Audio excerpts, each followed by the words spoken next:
upload ya. Bincang-bincang terkait pelatihan di Vocational Training Center ya di Kabupaten Cirebon bersama dengan Pak Darkum. Gimana Pak, sehat Pak? Alhamdulillah sehat Pak. Hari ini cukup mendung, jadi enak adem. Semalam udah hujan. Nggak tahu nih kita perikanannya kendir kemarin udah lompat semua, jadi habis tinggal berapa biji ikannya. Kita nyebar ikan lele ya Pak Darkum ya, yang di tapi video kemarin malam itu banjir, jadi hampir 90% hilang, tinggal 10% lah gitu. Jadi udah kabur semua Pak? Ya, kabur semua, dan ada beberapa yang temukan dan sudah mati. Sebenarnya kalau dipancingin bisa ya? Ya kemarin tuh gini Pak, saya udah ngomong ke yang ngelola itu balongnya. Iya. Ini nanti seminggu lagi kita pancing dan dijual di warung biar menghasilkan duit, kemudian duitnya buat beli lagi kan. Baru juga ngomong 2 hari, ternyata malamnya itu banjir dan 90% ikannya kabur. Sayang sekali guys, padahal kita sudah tebar benih semuanya ya. Paling enggak kalau sudah hari ini sih udah lumayan ya. Udah panen Pak, udah panen, harusnya hari kan. Waktu kemarin saya bilang itu nanti Mas ini seminggu lagi kita panen. Udah ukuran 1 pecel sih, udah siap konsumsi. Tapi pas 2 hari kemudian banjir. Kemudian pas saya kesana lagi tuh katanya, Pak, ikannya udah pada hilang, tinggal 10%. Saya lihat iya, tinggal 10%. Airnya juga ikut ngalir semua berarti. Ngalir semua. Jadi banjir. Jadi banjirnya itu ada 2 meter sih Pak. Jadi kan masuk ke atas. Dari ke atas. Banjir guys, airnya pada ikannya lele kabur semua. Ya nanti kita coba cari alternatif lain ya Pak. Ya, padahal kan ada jaringnya sih tinggi, jaringnya itu ada 1 meter. Di atasnya tuh 1 meter. Karena ketinggian air sangat tinggi, jadi ikan kan lompat. Kalau bikin kolam sendiri Pak Darkum, kalau nanti kan itu kan memang lokasi banjir ya. Ya, lokasi banjir. Nah itu kita cari lokasi yang kira-kira supaya untuk bisa nggak banjir dan potensi untuk panen dan membudidayakan ya ikan gitu loh. Budidayakan ikan. Kalau ada potensi ya bisa kita. Potensi itu bisa pakai terpal.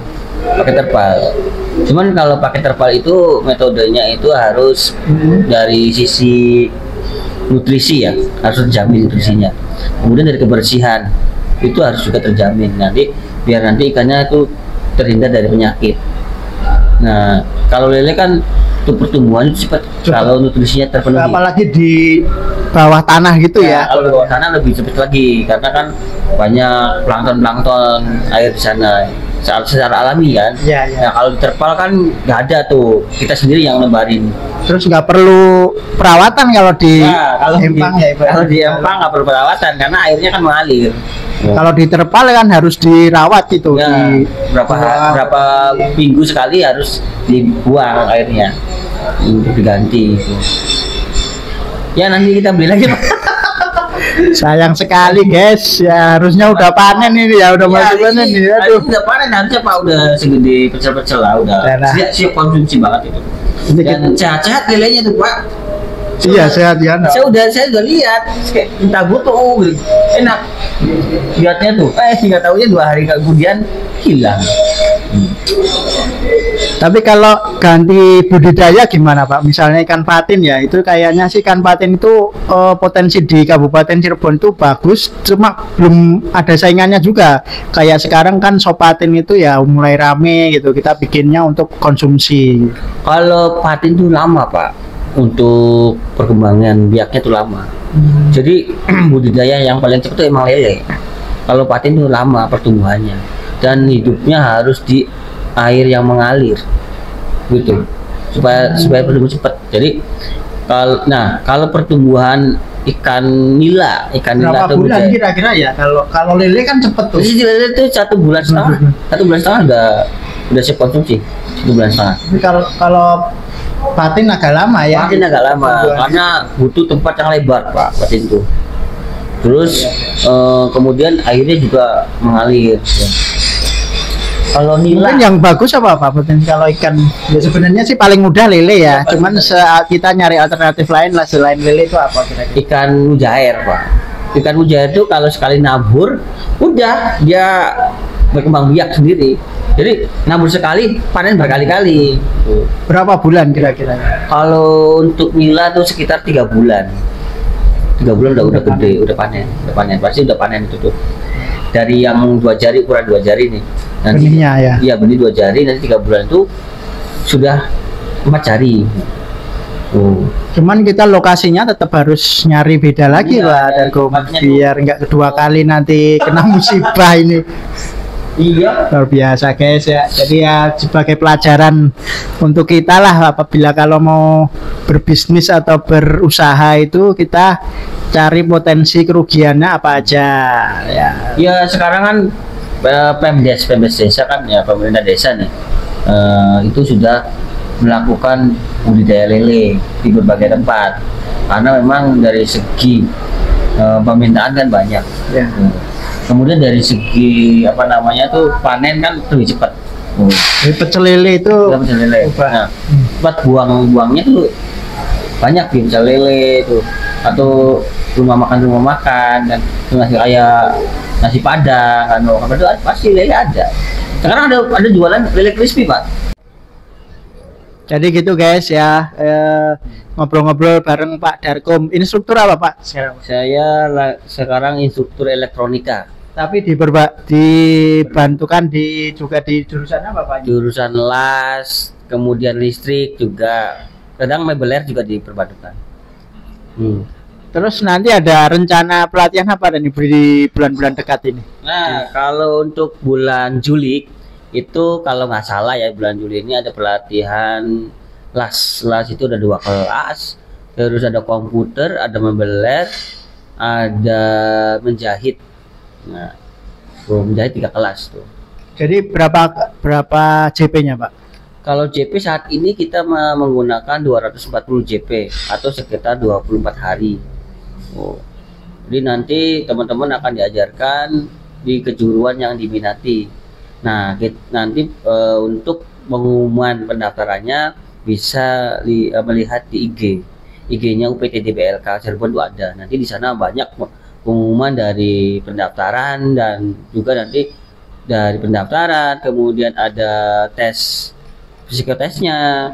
Nah, ini psikotesnya untuk Susah nggak sih kalau jadi ada persaingan atau nanti dihitung peringkat atau seperti apa? ya, kalau untuk rekrutmen kita menggunakan sistemnya adalah peringkat. Peringkat pertama sampai kalau misalkan pendaftaran itu ada 60 satu kelasnya. Nah, kita ambil 30-nya, setengahnya. Yang nanti akan ada seleksi kembali, itu seleksi wawancara. Nah, di wawancara akan ditentukan 16 orang yang kita akan ambil. Nanti dari 16 orang diambil 16, kemudian sisanya kan 14. 14 ini akan kita cadangkan sebanyak 5 orang.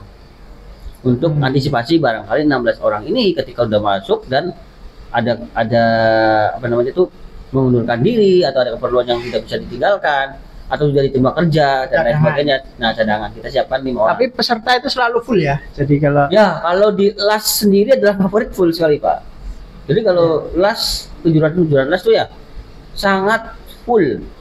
Bahkan melebihi target. Makanya ketika kita satu kejuruan mungkin akan diambil itu sekitar 30 peserta.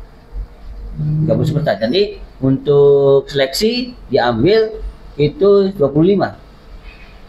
Nah, 25 nanti kan lolos 16. Nah, nanti sisanya buat cadangan. Atau kalau misalkan ada kejuruan yang lain yang notabene kuotanya masih kurang, nanti bisa dialihkan kalau mau pesertanya. Kalau mau. Tapi kalau nggak mau ya udah nunggu lagi dengan pelatihan yang sama mungkin di bulan-bulan berikutnya. Kalau masih ada. Nah, kalau terkait anggaran nih Pak ya, jadi kalau bahan itu kan memang hak dari peserta pelatihan ya. Kira-kira baiknya gimana ya untuk hasil karya, hasil praktek itu yang memang harus diperuntukkan untuk siswa dan masyarakat mungkin ya Pak ya? Di sini kalau yang saya lihat untuk kelas las ya, ini jualan las ya. Kalau komputer kan jasanya apa, dia bikin Iya. bikin ini, bikin Desainnya paling desain komputer ya, ya, komputer ya, nah chefnya. Jadi yang ada hasil karyanya itu adalah las. Dia membuat sebuah karya yang notabene adalah bisa dijual. Ya. Nah, dijual, jadi nanti itu haknya adalah buat siswa. Wah. Siswa silakan bikin karya, kalau laku dijual berarti bagus nih produknya kan. Silakan nanti hasilnya buat sendiri lah, buat siswa, jadi bagikan untuk teman-teman. Jadi tidak dimakan untuk satu orang kayak misalkan, atau buat instrukturnya atau buat PLK-nya, enggak. Bukan ya. Bukan. Tapi nanti kalau misalkan kita memberikan, siswa itu memberikan apa namanya itu hibah kepada BLK, itu ya boleh diterima, atau bisa bikin sesuatu buat kenang-kenangan buat BLK atau kita terima gitu. Karena memang itu adalah hasil karya inovasi mungkin dari teman-teman siswa pelatihan gitu. Ya, jadi kita harapkan itu nanti mereka mampu bersaing. Yang pertama dalam dunia bisnis dan dunia kerja. Dunia kerja itu seperti kita akan mendaftar menjadi karyawan sebuah perusahaan. Kalau dalam dunia bisnis berarti kita akan mendesain. Nah, jadi untuk masukan untuk siswa nih supaya betah gitu loh, jadi biar nggak keluar masuk pekerjaan nih, jadi teman-teman juga tolong diperhatikan ya gitu. Sebenarnya sih niat itu dari hati, Pak. Jadi susah kalau ngasih tahu seseorang kamu dikasih pekerjaan kenapa berhenti. Jawabannya capek, yang pertama. Yang kedua, tidak sesuai dengan ekspektasi. Yang ketiga, K3-nya kurang. Nah, ini perusahaan itu, Ya Pak, lanjut Pak. ya, jadi perusahaan itu meminta rekrutmen, dan kita sebagai pekerja ya wajib mentaati peraturan yang ada di dalam perusahaan tersebut. Ya Pak, bukan berarti kita tuh punya orang tua sendiri, kan nggak bisa. Jadi harus mentaati. Nah, yang terjadi sekarang itu siswa kalau diterima kerja dan ngerasanya tidak betah, ya udah mengundurkan diri. Kalau mengundurkan dirinya baik-baik sih nggak masalah. Ini yang menjadi persoalan adalah menghilang tanpa jejak. Jadi tanpa ngomong dulu sama perusahaan dan langsung menghilang gitu saja. Nah, Jadi resign emang harus ada aturannya ya guys ya, atau izin dulu gitu. ada izin dulu. Nanti kan ketika izin baik-baik, mungkin responnya juga baik kan. Nah, ini akan menimbulkan baik juga di dalam kita yang merekrut di sana di BRK-nya kan. Nah, sekarang tuh sudah banyak perusahaan-perusahaan yang menolak bekerja sama dengan BLK karena tadi Pak, apa namanya, siswa-siswa yang kabur, tidak ada penanggung jawabnya. Tuh, gitu Pak yang terjadi. Nah, sekarang semua perusahaan tuh menerima alumni sebenarnya, tapi tidak mau MOU dengan kita. Seperti itu. Tuh, ya kan, dengerin tuh teman-teman ya.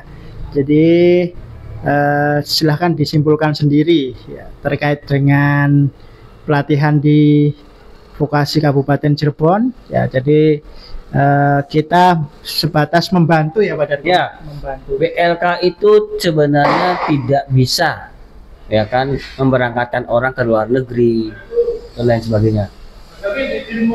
Ya, sip. Ya, jadi BLK hanya sifatnya membantu dalam proses pelatihan yang Guys ya, baik. Oke, terima kasih teman-teman semuanya. Guys, selamat pagi. Ini video kedua kita ya, untuk mungkin nanti kita lihat video apa saja yang akan bisa kita bikin di hari ini guys ya. Jadi setiap hari kita usahakan untuk membuat video ya, untuk melengkapi terutama kinerja kita ya guys ya, kinerja kita di dalam workshop manufacturing di Vocational Training Center Kabupaten Cirebon. Terima kasih bagi teman-teman semuanya yang sudah follow, subscribe maupun komentar di channel-channel saya ini guys. Ya, pesan kita coba apa itu, kita coba menggunakan tongsis yang baru, tapi kita harus pakai itu loh, namanya kayak gimbal gitu supaya dia stabil gitu ya. Ini studio workshop guys ya. Oke. Studio workshop. Oke guys, ya nanti kita coba lihat video apa saja untuk hari ini yang bisa kita bikin. Nah, tetap semangat ya untuk kegiatan kita, aktivitas kita, lakukan yang produktif ya, jangan membuat kerusakan di muka bumi. Tetap adakan perbaikan walaupun sekecil mungkin, berawal dari diri kita sendiri. Terima kasih. Assalamualaikum warahmatullahi wabarakatuh.